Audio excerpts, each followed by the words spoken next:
எல்லாருக்கும் வணக்கம். கரைப்படம் ஒரு விக்னேஷ் ராஜாவுடைய இயக்கம், ஒரு தொழிலுடைய இயக்கம் ஆடி படம் தனுஷாவை நடித்த படம். நானும் அந்த படத்தை நடிச்சிருக்கேன். ஸோ நான் இங்கே புரிவிக்கிழமைக்கு வந்திருந்தேன் என்னுடைய ஊருக்கு.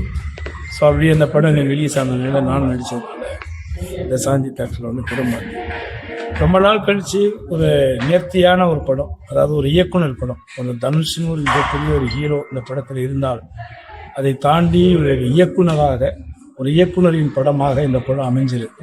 ஆடியன்ஸ் கூட பார்த்தேன், சிரிக்கிற இடத்துல சிரிக்கிறாங்க, எமோஷனான இடங்களில் எமோஷனாக கனெக்ட் பண்ணுறாங்க. ரொம்ப நல்லா இருக்குது, எல்லாருமே ரொம்ப ரசிக்கிறாங்க.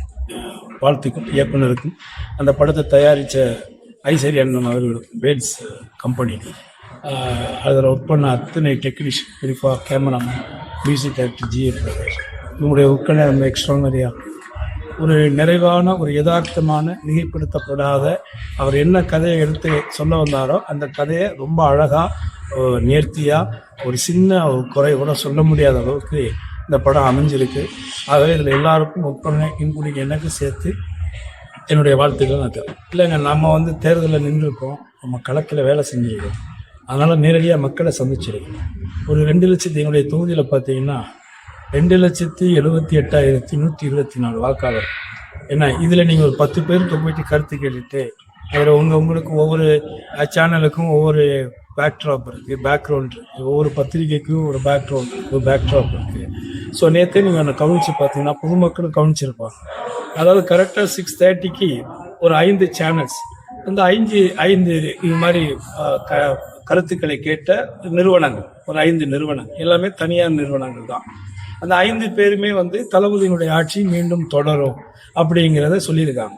அந்த 1/2 மணி நேரம் கழித்து நீங்கள் பார்த்தீங்கன்னா அடிஷ்னலாக ஒரு 2 சேனல் வந்து ஒரு 2 கருத்து கணிப்பு நிறுவனம், அந்த 2 நிறுவனம் வந்து ஒத்தையில பழனிசாமி தான் வந்து சிஎம் ஆவார் அப்படின்னா அது ஒரு கருத்து கணிப்பு போட்டாங்க. இது அப்படியே தொடருது. ஆனால் இந்த 1 மணி நேரமாக பார்த்தீங்கன்னா யாரும் ஒருத்தரும் விஜய்ங்கிறவர் ஒரு இடத்துல வருவார், 4 இடத்துல வருவார், 8 இடத்துல வருவார், 10லேருந்து 15 வருவாருன்னு சொல்லிகிட்டே இருந்தாங்க இந்த 1.5 மணி நேரமாக. திடீர்னு பார்த்தீங்கன்னா அதுக்குள்ளே ஒரு லாஸ்ட் ஒரு 1/2 அன் ஹவரில் ஒரு 2 நிறுவனம் வருது. அந்த 2 நிறுவனம் என்ன சொல்லுது, அவர் தான் முதலமைச்சர். இப்போ இது எவ்வளோ பெரிய காமெடின்னு மக்களுக்கு தெரிஞ்சிச்சுல்ல. இது என்ன கருத்து கணிப்பு? அவங்களுடைய விருப்பங்களை மக்கள்கிட்ட திணிக்கிறாங்க. இது எல்லாமே எத்தனை நாள்? இன்னும் 2-3 நாள், அதுக்கப்புறம் 4ஆம் தேதி வெட்ட வெளிச்சமாக எல்லாருமே தெரியப்போம்.